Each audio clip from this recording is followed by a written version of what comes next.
Yo, what is going on, guys? J.Yumeko here, and today we're back with some more Cinderella phenomenon. Last time we left off, honestly, what did happen last time?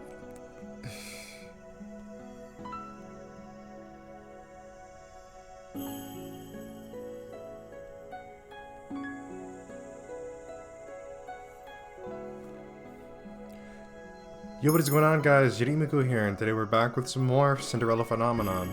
Last time we left off, we started getting a little bit closer to Rod, and I don't know if there's going to be some romantic feelings that are going to be discovered here, or if at the very least we're going to find out more about him, more about why he doesn't want to break his curse. But without further ado, let's get right on back into it. Alright, boom, Rod. Chapter 4. The following days were uneventful. Emmeline continues her dance lessons with Rod. Her steps are still far from perfect, but I can tell that she's improved since my demonstration with Rod. Meanwhile, Rod still chooses to ignore me most of the time, though I have noticed that he's less cold than usual. At least he doesn't snap at me for no good reason anymore. Though Delora is no longer assisting me, she insists on staying in my room more often. She says that there's something important she wants to investigate, and I cannot even guess what it might be. I prefer not having her around anyways. Her constant chattering makes it difficult to focus on anything. Right now, I'm still trying to figure out how I can achieve my first good deed. Although 3 months have passed since I was first cursed, but I have yet to complete my first good deed. These are my thoughts as I head back to my sleeping quarters after dinner that night. Emmeline excused me long ago, insisting that I go on to my own room before she went to hers. I'm walking down the hallway when I notice Rod heading down a familiar path. I follow after him. Are you going to the Marchen? Da. Rod jumps and turns around. The surprise on his face quickly fades into annoyance. Don't do that again. And no, not today. Since I came here, I found out that Rod occasionally sneaks out of the palace at night through the secret passageway to go to the Marchen. Even now, I'm still confused as to why he goes there. He said before that he had given up on breaking his curse, which makes me wonder why he still visits. It also makes me wonder why he would refuse to break his curse in the first place. Is he okay being the way he is, or is his curse just really difficult to break? Why were you cursed, Rod? I'm not answering that question. Why? I cannot help you break your curse if you refuse to tell me anything. I told you before that I do not need your help. But I chose you as my partner. You help me and I help you. It is highly likely that breaking Rod's curse will also count for a good deed. Rod scowls at me and crosses his arms. I'm afraid that this isn't how this works at all. The sound of footsteps keeps me from coming back with a retort. We both turn to see Sir Alcaster approaching us. Prince Rod, good evening. I completely forgot what voice I gave this guy. Good evening, Sir Alcaster. Sir Alcaster turns to me and raises an eyebrow. Shouldn't you be attending to Princess Emmeline? Rod silences me with a look. He moves to stand in front of me, shielding me from Sir Alcaster's gaze. We were just about to go to her. Let's go, Yumeko. Rod strides away and I quickly curtsy to Sir Alcaster before following after Rod. I can still feel Sir Alcaster's eyes on my back as I walk away. I try my best to suppress a shudder. Rod and I walk through the hallway in silence. We both stop in our tracks when we hear the clattering of silverware. I look around and realize that the sound has come from behind a set of doors that is slightly open. The dining hall. Oh no! That's Emmeline's voice. We do not see Emmeline when we enter the room, but there is a dizzying array of cutlery set out on the table. Emmeline surprises us both by crawling out from beneath the table. She flashes us an embarrassed smile as she gets to her feet, holding several forks and knives in her hands. What are you doing here? You should be getting ready for bed. Sorry. I eye the silverware on the table. I thought I could practice before I sleep today. It has already been an incredibly long day for her, and she's still doing this. I watch as Emmeline puts the cutlery back onto the table in the wrong places. You need to rest, Em. I will after I practice the placement one last time. She smiles at him before returning to the table. I don't know why a person would need so much cutlery. 1 fork, 1 spoon and 1 knife should be more than enough for any meal. And all these glasses, if I recall correctly, this one is for water, this one is for red wine, and this one is for white wine. Point out her mistakes or give her the correct answers. Yikes, I'm gonna save just in case I fuck this up.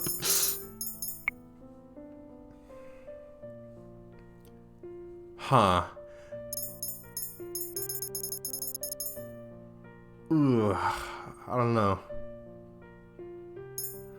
Oh yeah, I wanted to also point out that somebody pointed out in the comments on one of the last videos that there was a couple of decisions that I could have made earlier on in this story with Rod in order to get like some kind of certain ending or something along those lines.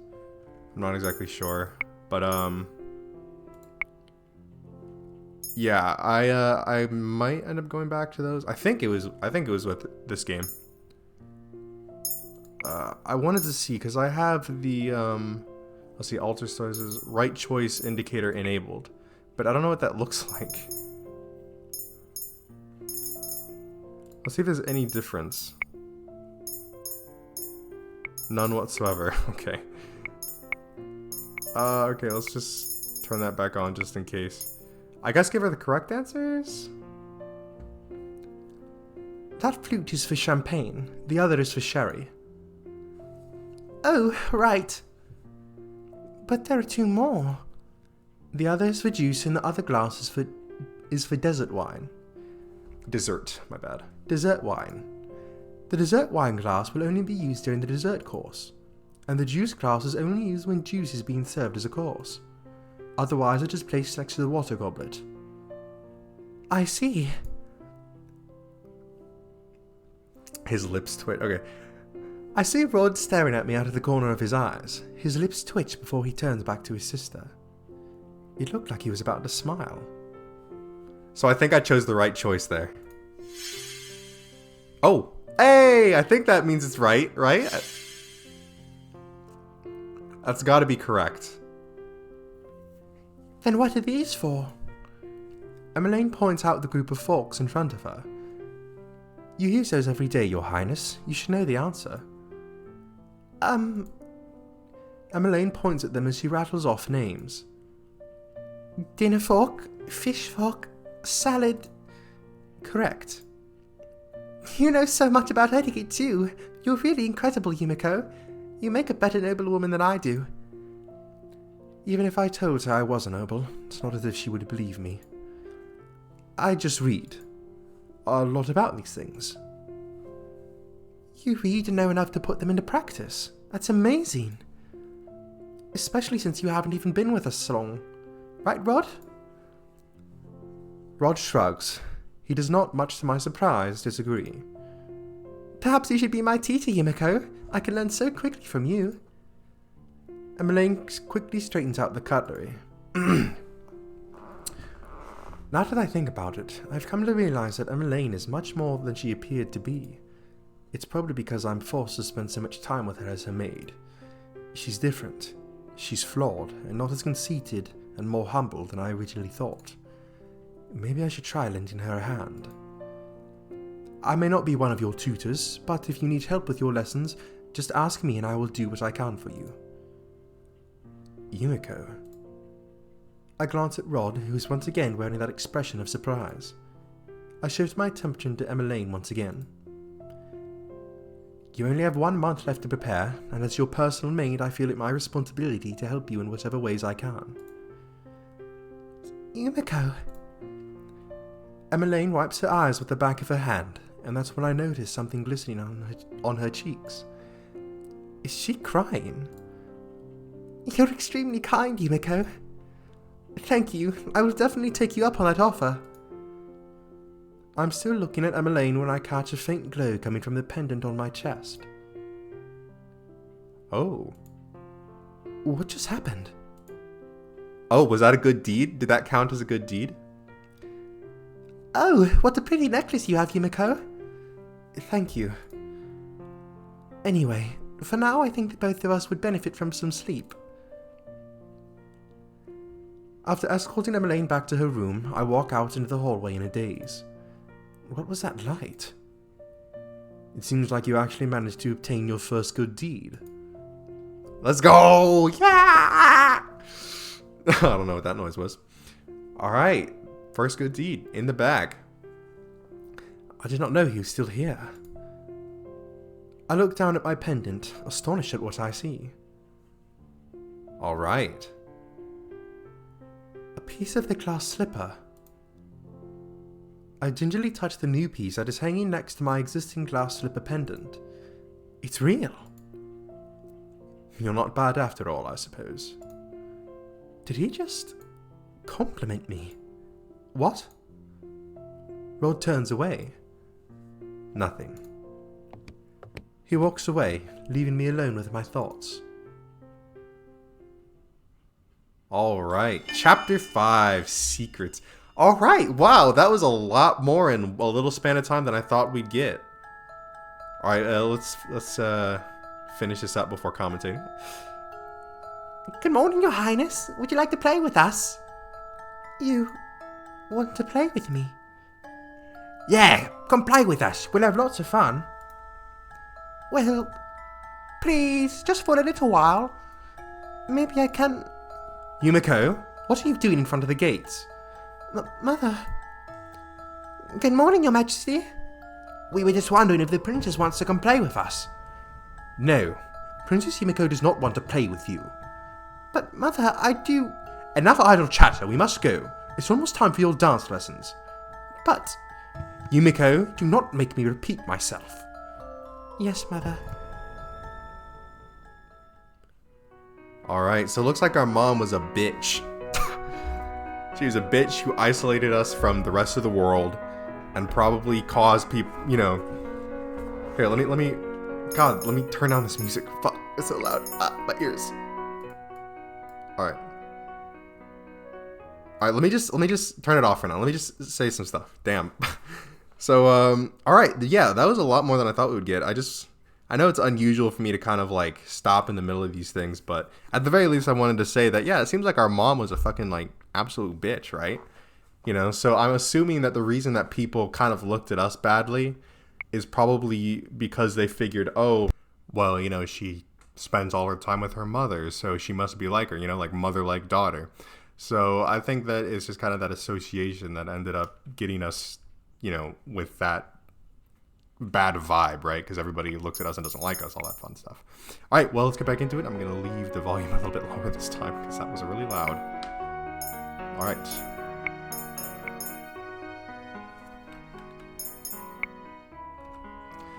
It is still dawn when I wake up. As much as I want to continue sleeping, I have no choice but to get up and prepare for the day. The last thing I need is an annoying lecture from the head maid.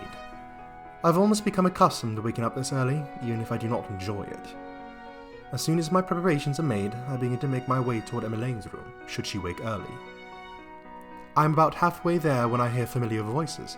Standing far ahead of me are Sir Alcas and Sir Mithros.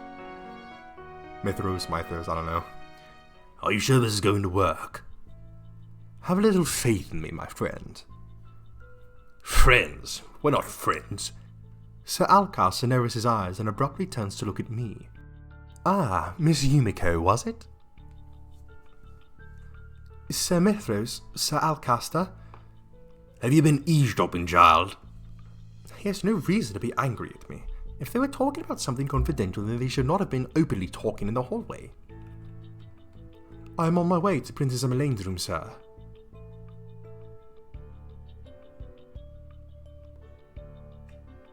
That is why I am here. I coolly look at Sir Alcaster, who looks like he's about to pop a vein. I cannot help but feel satisfied at his reaction. In just a few steps, he's suddenly looming over me. I've never seen Sir Alcaster look so angry before. What's going on? Sir, Rod is now walking towards us with a scowl on his face. Sir Alcaster notices this and quickly steps back. There was just a little misunderstanding, Your Highness. Rod glances at me, his eyes narrowing. Great, I'm sure he's going to blame me for this too, even though I did nothing. Hey, let's go, baby! Rod Pog. Much to my surprise, Rod puts himself between me and Sir Alcaster. Look at this. Are you alright, Yumeko? He's worried about me. I slowly nod. Rod turns back to Sir Alcaster and Sir Mithros. If you don't have any business with Yumeko, I will be taking her with me. Emmeline is already waiting for her. Sir Alcaster stares at me for a few moments before bowing down to Rod. Of course, Your Highness. Thank you. Rod turns to me again, his expression solemn. Shall we? He walks off before waiting for my reply. I look back at Sir Alcaster and Sir Mithros one last time before chasing after him. The both of us spend the next few minutes walking in silence. Rod has said nothing since my encounter with Sir Mithros and Sir Alcaster. Are you okay? What? He already asked me that before. Is he really that worried? I'm fine. I'm surprised by the look on Rod's face at my response. His expression is soft, so unlike his usual scowl. Sebby. Oh yeah, I guess it's a little bunny thing on his shoulder. Rod here's pretty worried about you, Princess. Rod glares at Sebby, his cheeks tinged pink. Sebby chuckles. Sorry, Rod. Your thoughts ring so loudly on your mind that I can't help but say them aloud. This is not the first time Sebby has told me about what Rod is thinking. Rod reaches out and pinches Sebby's face, his scowl returning. Ow, ow, ow! I'm sorry, okay? But next time, try not to think too loudly. You said that Emmeline was waiting for me. I did not expect her to be up so early. Where is she? I lied. What? He lied to help me out of that situation. Why? Are you helping me? Because while you're here, you're my responsibility. I may loathe the rule, but I will still uphold it. Besides, you don't need a reason to help someone in need. Help someone in need. I remember Parfait and Elora telling me before that being good often involves helping others who are in need. Now that I've helped you, I will be taking my leave now. I have fencing lessons to attend. Rod starts to walk off, but then stops and turns back to me. Don't get yourself into more trouble. I won't be there all the time to save you. I glare at him and cross my arms. I'm not some damsel in distress, Your Highness. I do not need your help. Rod snorts before turning away from me and walking away. Later that day, I watched Emmeline finish her etiquette lessons. I can tell that the teacher is impressed with her progress. Emmeline is able to correctly name all the glasses and cutlery. She's not so slow a learner. I had come here earlier in the day to better teach Emmeline about proper dining etiquette. It turns out that my lesson was valuable. You've shown great improvement, Your Highness. I'm glad that you've been diligent with your studies. No doubt you'll be ready for the ball soon. Emmeline smiles, her cheeks turning pink. Thank you. I wouldn't have done it without the help of a friend. Emmeline glances at me briefly and smiles gently. I really owe her a lot. That is wonderful. I'm so glad that you have such a dedicated friend, Your Highness. Friend? Is that really what I am to her?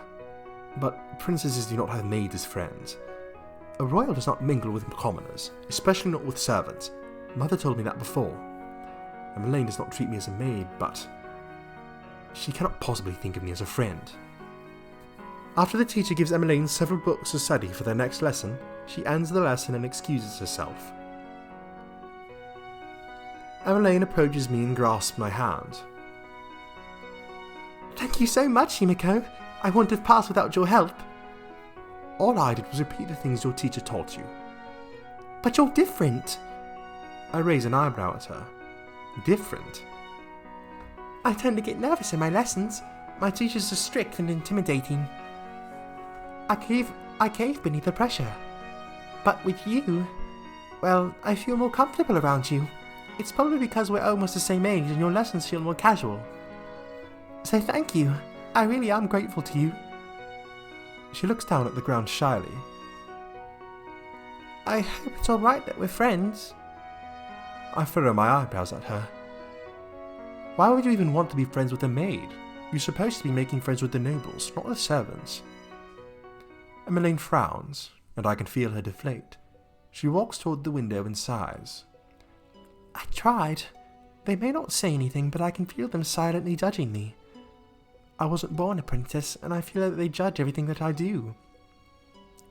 They think that I smile too much, that I'm not regal enough. They fear that I'm too clumsy or too cheerful. Well, Emmeline definitely does not act like a noble. I cannot say I blame the nobles for being skeptical of her. Being with them suffocates me. I do my best to act like a princess, but the way they all look at me, it's as if they're waiting for me to make a mistake. Then they'll all have an excuse to jeer at me. Every girl dreams of being a princess, and yet this is not my dream. I really just miss being a normal girl. I miss my freedom. I look at her, thoughtful. I think I can understand what Emmeline is feeling. Just like me, she was thrown into a world that she was not ready to be a part of. Right now, we have no choice but to fit in. She never wanted my title in the first place, yet I accuse her of stealing it. Have you told your mother how you feel? Emmeline shakes her head. No, not the king either. I don't want them to think that I'm ungrateful. That's why I'm trying my best to become accustomed to all of this. I cross my arms. But you're not happy? I'm not. Everyone just assumes that I'm happy because I smile a lot. She barely opens up to anyone, and yet she opened up to me. Had I been given the choice before I was cast, I would have never listened to her. You should tell them how you feel rather than just keep it to yourself. Otherwise, the stress will continue to accumulate on your shoulders. I wish I could be more honest with them. I really do. I envy you for being able to speak your mind. She envies me. Emmeline takes a deep breath and sighs.